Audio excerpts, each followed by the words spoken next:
हाय, welcome back. तुमच्या आवडत्या YouTube channel educational कॉर्नरमध्ये आपल्या सर्वांचं खूप खूप स्वागत आहे. आज आपण इंग्लिश ग्रामरमधील अत्यंत महत्त्वाचा असा टॉपिक म्हणजे पार्ट्स ऑफ स्पीच पाहणार आहोत. पार्ट्स ऑफ स्पीच म्हणजे शब्दांच्या जाती. There are 8 parts of speech in English. इंग्रजीत शब्दांच्या एकूण 8 जाती आहेत. First part of speech is noun. Noun म्हणजे नाम. All that you can see, feel or think is a noun. सृष्टीतील कोणत्याही मूर्त किंवा अमूर्त घटकाला ओळखण्यासाठी वापरलेला शब्द हा नामच असतो. इंग्रजी नामाचे खालीलप्रमाणे 5 प्रकार पडतात. नंबर 1, प्रॉपर नाउन, विशेष नाम. कॉमन नाउन, सामान्य नाम. कलेक्टिव्ह नाउन, समूहवाचक नाम. मटेरियल नाउन, पदार्थवाचक नाम. अब्स्ट्रॅक्ट नाउन, भाववाचक नाम.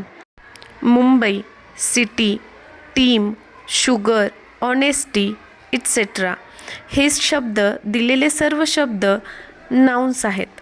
आता या शब्दांचा वाक्यांमध्ये कसा वापर केला जातो हे आपण पाहूयात. Number 1, he lives in Mumbai. In this sentence, Mumbai is the proper noun. एखाद्या व्यक्तीला, एखाद्या ठिकाणाला दिलेलं नाव म्हणजे proper noun. I saw a dog on the road. Now in this sentence, dog is the common noun. म्हणजे एखाद्या गटाला दिलेलं नाव हे कॉमन नाउन असतं.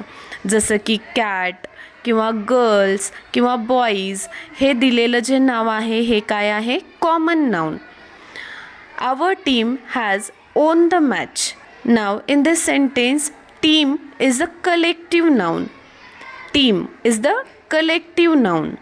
नाव see the fourth sentence, I need some sugar. In this sentence, sugar is the material noun. म्हणजे material noun म्हणजे एखाद्या वस्तूसाठी दिलेलं नाव हे काय असणार आहे? Material noun. Now the fifth sentence is poverty is a curse. In this sentence, poverty is the abstract noun. Now let's see the second part of a speech, pronoun म्हणजे सर्वनाम. A word that is used for a noun is a pronoun. नामाऐवजी वापरलेला शब्द हा सर्वनाम असतो. नामांची पुनरावृत्ती टाळणे हे सर्वनामाचे मुख्य कार्य आहे. नामाऐवजी वापरलेला कोणताही शब्द हा सर्वनाम असला तरी त्यांच्या कार्यावरून वेगवेगळे 9 प्रकार पडतात. जसे की पुनरावृत्ती टाळण्यासाठी पुरुषवाचक सर्वनामे, प्रश्न विचारण्यासाठी प्रश्नार्थक सर्वनामे, निर्देश करण्यासाठी दर्शक सर्वनामे, तर अनिश्चित व्यक्ती दर्शविण्यासाठी अनिश्चित सर्वनामे. He, who, that, neither, someone, what etcetera are the pronouns. Now see the examples of the pronouns. First example is he is a boy. In this sentence, he is a pronoun. Second sentence, someone has stolen my bag. In this sentence, someone is the pronoun. Now see the third example, that is a book. In this sentence, that is the pronoun. Now let's see the third part of a speech is adjective. Adjective means visheshan. Adjective is a word that gives more information about a noun or pronoun. नामाबद्दल कोणत्याही स्वरूपाची अधिक माहिती सांगणारा शब्द हा विशेषण असतो. विशेषण नामाच्या पूर्वी किंवा नंतरसुद्धा येऊ शकते. त्यावरून विशेषणाचे अधिविशेषण, ॲट्रिब्युटिव्ह व विधिविशेषण, प्रेडिकेटिव्ह असे 2 प्रकार पडतात. विशेषणांच्या स्वरूपावरून त्यांचे एकूण 10 प्रकार पडतात. जसे गुणविशेषण, संख्याविशेषण, परिमाणवाचक विशेषण, दर्शक विशेषण, विभाजक विशेषण. Flavour, 5, little, this, neither etcetera are the adjectives. Now see the examples of the adjective. First example is she is beautiful and clever. In this sentence, beautiful and clever are the adjectives. Now, second example, I have some money. In this sentence, some is the adjective. That book is mine. In this third example, that is the adjective. Now, next part of a speech is verb. Verb means kriyapad. It is a word that tells about the action or state of subject. क्रियापदाशिवाय वाक्याचा अर्थ पूर्ण होत नाही. म्हणून वाक्याचा अर्थ पूर्ण करणाऱ्या क्रियावाचक शब्दाला क्रियापद म्हणतात. क्रियादर्शक शब्द जसे क्रियापदे असतात तसे अवस्था, स्थिती, मालकी दर्शविणारे शब्द सुद्धा क्रियापदेच मानली जातात. Play, write, work, have, is, do, etc. Now let's see the examples. First example, I play cricket. In this example, play is the verb. Second sentence, she is a doctor. In this sentence, is the verb. He has a car. In this sentence, has is the verb. Next part of a speech is adverb. Adverb means kriya visheshan. An adverb is a word that adds more to a verb or adjective or adverb. क्रियेबद्दल अधिक माहिती सांगणाऱ्या शब्दाला क्रियाविशेषण म्हणतात. क्रिया केव्हा, कोठे, कशी, किती वेळा घडली यासारखी माहिती क्रियाविशेषणातून मिळते. विशेषण व क्रियाविशेषण यांची अधिक माहिती सांगणारे शब्दसुद्धा क्रियाविशेषणेच असतात. Beautifully, slowly, always, here, tomorrow, twice, etcetera are the adverbs. Now let's see the examples of the adverb. She is very beautiful.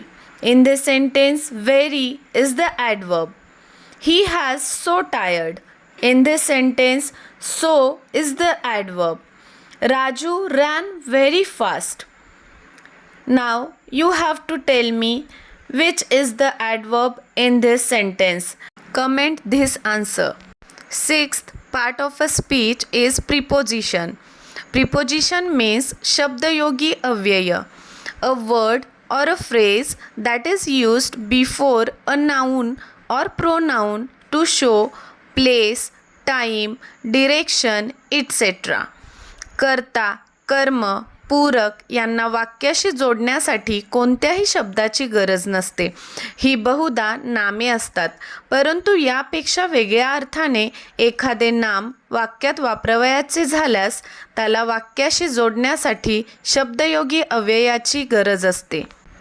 On, in, by, into, between, from, etc.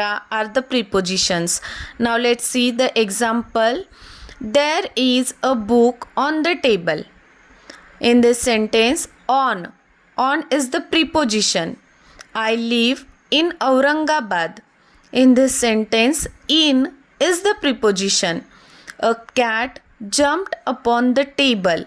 In this sentence, upon is the preposition. Now let's see the seventh part of a speech, conjunction. उभयान्वयी अव्यय, a word that is used for joining other words, phrases or sentences. दोन एका जातीचे शब्द किंवा वाक्य जोडण्यासाठी वापरलेला शब्द उभयान्वयी अव्यय असतो. असे जोडलेले वाक्य संयुक्त वाक्य किंवा मिश्र वाक्य असू शकते. काही प्रसंगी केवळ वाक्यात सुद्धा उभयान्वयी अव्यय वापरलेले असते. उभयान्वयी अव्ययाचे दोन प्रकार पडतात. नंबर 1, कोऑर्डिनेटिंग कंजक्शन्स, प्रधानत्व सूचक उभयान्वयी अव्यय. हे संयुक्त वाक्य करण्यासाठी वापरले जातात. And, both and, as well as, not only but also, but, only, neither nor, either or, else, otherwise, it, however, so, for, hence, therefore, still, etc. Let's see the example. Both boys and girls are coming to the party. In this sentence, both and are the coordinating conjunctions. Let's see the second example. Neither the headmaster nor the teachers are responsible. In this sentence, neither nor. This is the coordinating conjunction. Now let's see the second subordinating conjunctions. गौणत्व सूचक उभयान्वयी अव्यय याचा वापर मिश्र वाक्य करण्यासाठी होतो. as soon as, when, no sooner than, hardly when, while, till, because, since, lest, so that, unless, that, though, although, than, as, so as, before, where, who, which, whose, whom, if, etc. Example. As soon as the teacher saw the children, they ran away. In this sentence, as soon as is the subordinating conjunction. Second example, she was so tired that she could not walk. In this sentence, so that is the subordinating conjunction. Now let's see the eighth and last part of a speech, interjection.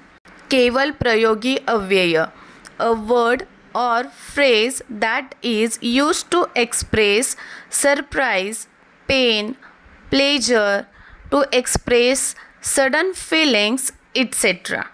तीव्र स्वरूपाच्या भावना वाक्यातून व्यक्त न करता उद्गारातून व्यक्त केल्या तर त्या उद्गारांना केवल प्रयोगी अव्यय म्हणतात.